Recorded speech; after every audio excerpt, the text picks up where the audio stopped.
Hello friends, this is Radha and welcome back to my channel Rama at the rate study. Friends, आज के इस video में हम cover करने वाले हैं मोस्ट इंपॉर्टेंट टॉपिक किसान आंदोलन या फिर कृषि आंदोलन। कभी कभी इसे किसान आंदोलन कहा जाता है तो कहीं कहीं इसे कृषि आंदोलन भी कहा जाता है। दोनों ही सेम टॉपिक है। तो आज के इस वीडियो को हम डिटेल में डिस्कस करने वाले हैं। तो सबसे पहले जान लेते हैं कि कृषि आंदोलन किसे कहते हैं। कृषि आंदोलन क्या है? कृषि नीतियों में सुधार करने की भावना से किए गए आंदोलन को कृषक आंदोलन कहते हैं। किसे कहते हैं कृषक आंदोलन? कृषि नीतियों में सुधार करने की भावना से किए गए आंदोलन को कृषि आंदोलन या फिर कृषक आंदोलन कहते हैं। विश्व भर में अलग अलग समय पर किसानों एवं कृषि श्रमिकों द्वारा कृषि नीतियों में परिवर्तन के लिए आंदोलन किए जाते रहे हैं। भारत में भी कृषि आंदोलन कई दशकों से चलता आ रहा है। कृषि आंदोलन किसानों द्वारा किए गए संघर्षों को दर्शाता है। 1900 के पूर्व में पड़ने वाले अकाल के फलस्वरूप भारतीय किसानों एवं कृषि श्रमिकों ने कृषि आंदोलनों की शुरुआत की थी। कुछ मुख्य कृषि आंदोलन इस प्रकार है, जिसको कि हम आगे डिस्कस करने वाले हैं। काफ़ी ज़्यादा यूजफुल है। तो फ्रेंड्स, वीडियो से लास्ट तक जरूर बने रहिएगा। आपको कोई भी डाउट हो तो हमें कमेंट बॉक्स में मैसेज जरूर करिएगा। वीडियो कैसी है, वीडियो क्वालिटी कैसी है, प्लीज़ हमें कमेंट बॉक्स में जरूर बताइएगा। तो फ्रेंड्स, हमारा जो पहला टॉपिक है वो है नील आंदोलन, जिसे कि नील विद्रोह भी कहा जाता है। और ये कब हुआ था? तो ये 1859 से लेके 62 तक में हुआ था। मीन्स कि 1859 से लेके 1862 तक में ये नील विद्रोह हुआ था। आइए इसको डिटेल में जानते हैं। नील विद्रोह बंगाल के किसानों द्वारा 1859 में किया गया था। कब किया गया था? तो 1859 में किया गया था। यूरोपीय बागान मालिकों द्वारा किसानों को नील की खेती करने के लिए बाध्य किया जाता था एवं उन्हें खाद्य फसलों को उगाने से रोका जाता था। किसान नील की खेती से असंतुष्ट थे। जो ब्रिटिशर्स थे वो क्या करते थे कि वे नील की खेती, जो कि इंडिगो था, उसकी खेती करने के लिए श्रमिकों को बहुत ज़्यादा प्रेशराइज करते थे और उन्हें खाद्य फसलों को, जिसके जैसे कि गेहूं, चावल, दाल इत्यादि को उगाने के लिए रोकते थे। नील की खेती से बहुत कम मुनाफा होता था, जो किसानों की दृष्टि से लाभदायक नहीं था। ऐसी स्थिति में किसानों ने बंगाल में नील की खेती को रोकने के लिए नील विद्रोह शुरू कर दिया था। तो जब ये जो नील की खेती होती थी, इससे किसानों को बहुत ज़्यादा मुनाफा नहीं होता था। सारा मुनाफा ब्रिटिशर्स लेते थे। इस वजह से ये किसानों ने क्या किया कि ये नील विद्रोह कर दिया। इस विद्रोह का नेतृत्व स्थानीय नेता दिगंबर विश्वास तथा विष्णु विश्वास ने किया था। ये नाम आपको याद रखने हैं फ्रेंड्स, एग्जाम में पूछे जाते हैं कि नील आंदोलन का नेतृत्व किसने किया, या फिर आपसे नील विद्रोह का नेतृत्व किसने किया करके एग्जाम में क्वेश्चन पूछा जा सकता है। तो इस पॉइंट को आपको याद रखने हैं। इस आंदोलन का जो वर्णन है वह दीनबंधु मित्र ने, ये जो राइटर थे दीनबंधु मित्र, उन्होंने अपने नाटक नील दर्पण में किया है। काफ़ी ज़्यादा इंपॉर्टेंट है। ये पॉइंट भी एग्जाम में पूछा जा सकता है कि नील दर्पण में किसका वर्णन है। तो इसमें नील विद्रोह का वर्णन है।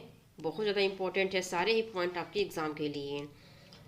नेक्स्ट है पबाना विद्रोह या फिर पाबना विद्रोह, जो कि 1870 से लेके 1880 तक में हुआ था। सन 1870 में किसानों ने पूर्वी बंगाल के जिम्मेदारों के जन्मीदारों, यहाँ पे जन्मीदार होगा, क्या होगा, जन्मीदारों के विरोध में आंदोलन जारी किया था, जिसे पवना आंदोलन या फिर पावना विद्रोह के नाम से जाना जाता है। पूर्वी बंगाल के बड़े जमींदार जमींदार किसान गरीबों से लगान एवं भूमि कर को जबरदस्ती वसूलते थे, जिसके विरोध में किसानों ने आंदोलन को शुरू कर दिया। जो पूर्वी बंगाल के किसान थे, उनसे जो ब्रिटिशर्स थे, जो मालिक बन चुके थे वे अब तक, तो वे क्या करते थे, वो ज़बरदस्ती उनसे लगान वसूल करते थे, जिसकी वजह से ये विद्रोह शुरू हो गया। इसके अलावा 1859 में अधिनियम 10 के तहत किसानों को अपनी ही भूमि पर अधिभोग के अधिकार से भी रोका जाने लगा। और क्या किया इन्होंने, जो ब्रिटिशर्स थे उन्होंने, वो क्या करते थे कि उनकी जो भूमि होती थी उस पर भी अपना आधिपत्य स्थापित कर लेते थे। और वे अपने अपने ही जो किसान होते थे वे अपने ही खेत पे खेती नहीं कर पाते थे। और इसके बाद 1873 में पूर्वी बंगाल के पवना जिले में कृषि लीग का गठन किया गया। 1885 में इसके 1885 में सरकार ने बंगाल काश्तकारी अधिनियम के तहत अधिभोग अधिकारों में वृद्धि की, तब इस आंदोलन को रोका गया। यह आंदोलन ईशान चंद्र राय, नाम ध्यान दीजिएगा फ्रेंड्स, ईशान चंद्र राय, केशव चंद्र राय के नेतृत्व में किया गया था। किसके नेतृत्व में किया गया था? तो ईशान चंद्र राय और केशव चंद्र राय के नेतृत्व में किया गया। बंकिम चंद्र चटर्जी, द्वारिका नाथ गांगुली जैसे नेताओं ने भी इस विद्रोह का समर्थन किया था। मोस्ट इंपॉर्टेंट है, इनके नाम भी आपको याद रखने हैं।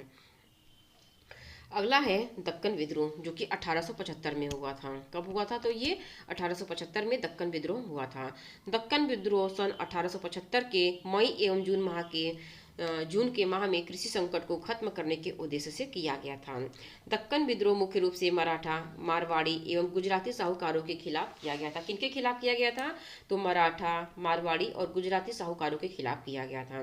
दक्कन विद्रोह का साहूकारों के खिलाफ एक सामाजिक बहिष्कार था। दरअसल भू राजस्व को 50% तक बढ़ाया गया था। इसमें क्या किया था कि जो साहूकार थे उन लोगों ने भू राजस्व को कितना प्रतिशत बढ़ा दिया था? तो 50% तक बढ़ा दिया था, जिससे किसानों में विद्रोह का माहौल बन गया था। विद्रोह के परिणाम स्वरूप 1879 में दक्कन कृषक राहत अधिनियम लागू किया गया था। ये अधिनियम कब लाया गया था? तो 1879 में दक्कन कृषक राहत अधिनियम लागू किया गया। चंपारण सत्याग्रह। चंपारण सत्याग्रह जो कि 1917 में हुआ था। यह आंदोलन तीन कठिया प्रणाली के विरोध में बिहार के चंपारण नामक स्थान पे हुआ था। कहाँ पे हुआ था? तो ये बिहार के चंपारण नामक स्थान पर शुरू हुआ था। इस पद्धति में चंपारण के किसानों से अंग्रेज के जो अंग्रेज बागान मालिक थे उन्होंने एक अनुबंध करा लिया था, जिसके अंतर्गत किसानों को जमीन के 3/20वें हिस्से पर नील की खेती करना अनिवार्य था।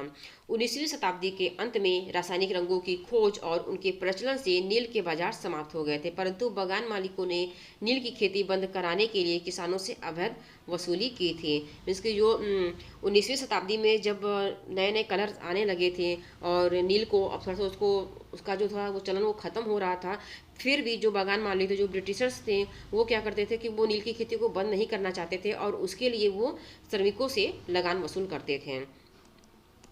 इन्हीं सब कारणों से ये सब चंपारण सत्याग्रह हुआ था। इस आंदोलन में स्थानीय नेताओं ने गांधी जी को आमंत्रित किया। गांधी जी के आने के बाद यह आंदोलन राष्ट्रीय स्तर पर चर्चा का विषय बन गया। सरकार तथा बागान मालिकों को किसानों का पक्ष सुनना पड़ा। ये जो जब गांधी जी आए वापस भारत आए थे तो फिर उनको चंपारण के लिए बुलाया गया था। तो रामचंद्र शुक्ल ने उन्हें चंपारण बुलाया था ये जो प्रॉब्लम उनके साथ हो रही थी इसी समस्याओं को निकालने के लिए। तो सरकार तथा बागान मालिकों को किसानों का पक्ष सुनना पड़ा। जब गांधी जी ने इसमें हस्तक्षेप किया तो क्या हो गया कि ये राष्ट्रीय आंदोलन बन गया। तब क्या हुआ कि सरकार को इसके आगे झुकना पड़ा। सरकार ने इस आंदोलन को शांत करने के लिए एक आयोग चंपारण कृषि अधिनियम 1917 का गठन किया। मीन्स कि जो एक आयोग बनाया उसका नाम रखा गया चंपारण कृषि अधिनियम 1917। इसका गठन किया गया जिसमें गांधी जी को भी सदस्य बनाया गया और बागान मालिक अवैध वसूली का 25% वापस करने पर विवश हो गए।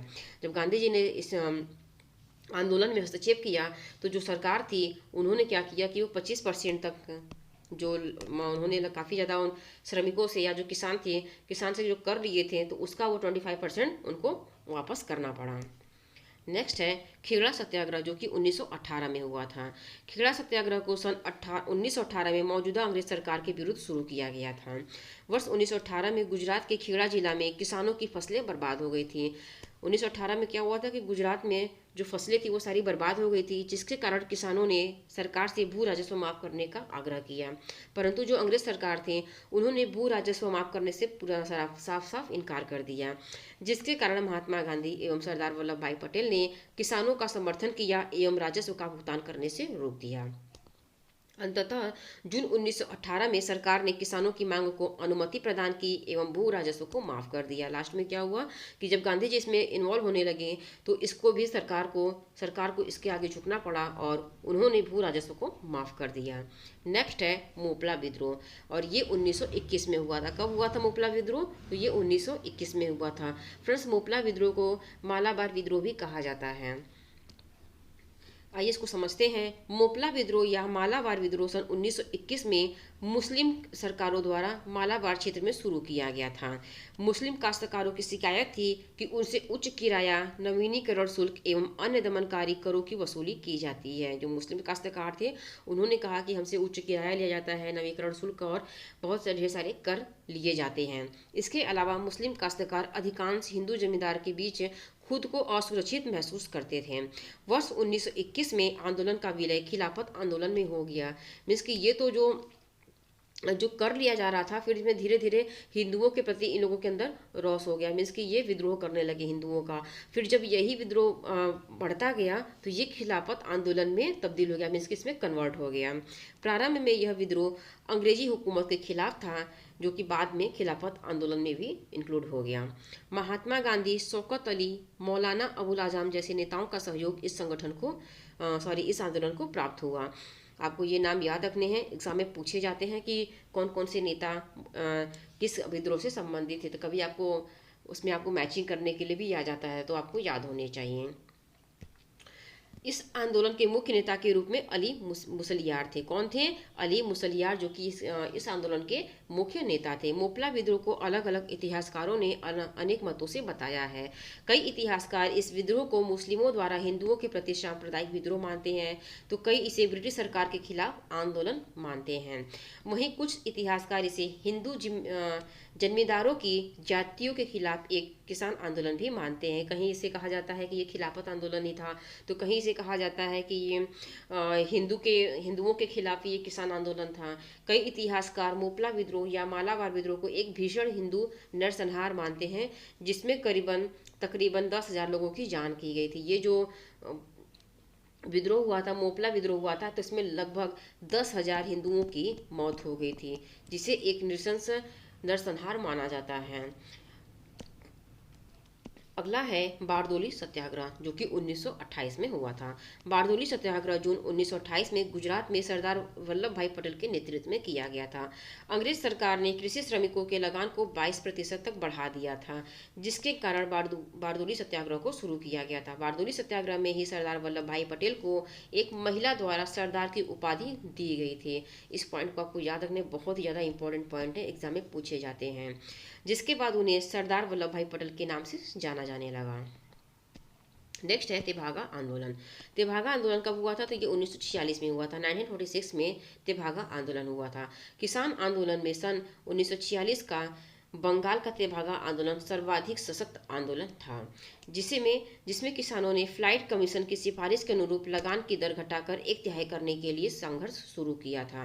बंगाल का तेभागा आंदोलन फसल का 2/3 हिस्सा उत्पीड़ित बटाईदार किसानों को दिलाने के लिए किया गया था। ये जो तेभागा आंदोलन किया गया था, इसमें फसल का 2/3 हिस्सा उत्पीड़ित बटाईदार किसानों को दिलाने के लिए किया गया था। इस आंदोलन के जो नेता थे, उनका नाम था कंपराम सिंह और भवन सिंह। ये दोनों ही नाम इंपॉर्टेंट है, आपको याद रखने हैं। अगला है जो पॉइंट है, ये है भारत में कृषि आंदोलन की मुख्य कारण। जो भारत में इतने आंदोलन हुए, मोपला विद्रोह हुए, नील विद्रोह हुआ, तेभागा आंदोलन हुआ, वो किन कारणों से हुए, ये भी जानना हमारे लिए बहुत ही ज़्यादा जरूरी है। भारत में कृषि आंदोलन का मुख्य कारण है किसानों पर होने वाले अत्याचार, अवैध करारोपण, अवैतनिक श्रम, उच्च लगान, मनमानी बेदखली एवं भू राजस्व। भारत में कृषक की आर्थिक स्थिति दिन प्रतिदिन खराब होती जा रही थी, जिसके कारण श्रमिक कर्ज में डूबते जा रहे थे, और इसी वजह से भारत में कृषि आंदोलन तेजी से बढ़ता रहा। और बहुत से किसान क्या करते थे, वे आत्महत्या भी कर लेते थे, क्योंकि वो कर्ज में डूबे हो गए थे। इसके अलावा आज़ादी के बाद से अब तक भारतीय सरकार की नीतियां साहूकारों के पक्ष में किसानों का शोषण करती रही, जिसके कारण किसानों में कर्ज एवं गरीबी में वृद्धि हुई। परिणाम स्वरूप कृषि आंदोलन का उदय विभिन्न रूपों में हुआ, जैसे कि नील विद्रोह, मोपला विद्रोह, तेभागा आंदोलन इत्यादि के नाम से जाना गया।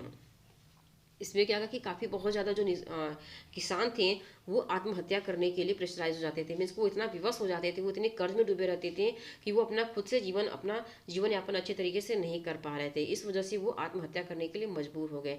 इन्हीं के सब कारणों की वजह से भारत में कृषि आंदोलन होना शुरू हुआ। इसके परिणाम क्या हुए, ये भी हमारे लिए जानना बहुत ही ज़्यादा इम्पॉर्टेंट है। कृषि आंदोलन के कारण किसानों के बीच एकता एवं गैर भेदभाव की भावना खत्म हुई, जिसके परिणाम स्वरूप सभी वर्गों को एकजुट करने में सहायता मिली। इसके जो कुछ बुरे परिणाम भी रहे हैं, तो इसके कुछ अच्छे परिणाम भी रहे हैं, जिसको कि हमें जानना बहुत ज़रूरी है एग्जाम के पॉइंट ऑफ व्यू से। रिटन एग्जाम के लिए काफ़ी ज़्यादा इंपॉर्टेंट पॉइंट है। कृषि आंदोलन करने से किसान अपनी मांगों को लेकर सीधे तौर पर सरकार के समक्ष अपनी मांग रख सके, जिससे कृषि श्रमिकों को समय समय पर लाभ मिलता रहा। जब ये कृषि आंदोलन हुआ, तो क्या हुआ कि लोगों को अपनी जानकारी हुई, अपने अधिकारों के बारे में पता चला। सरकार के द्वारा जो कदम उठाए जा रहे थे श्रमिकों के लिए, उन सारी चीज़ों को श्रमिक जान चुके थे, किसान जान चुके थे। तो अब क्या करते थे कि वो सीधे तौर पर सरकार के पास जाते थे और अपने डिमांड करते थे। कृषि आंदोलन से भारतीय किसानों में कृषि के प्रति जागरूकता पैदा हुई, जिससे किसानों को कृषि कानूनों के अधिकारों के बारे में विस्तृत जानकारी प्राप्त हुई।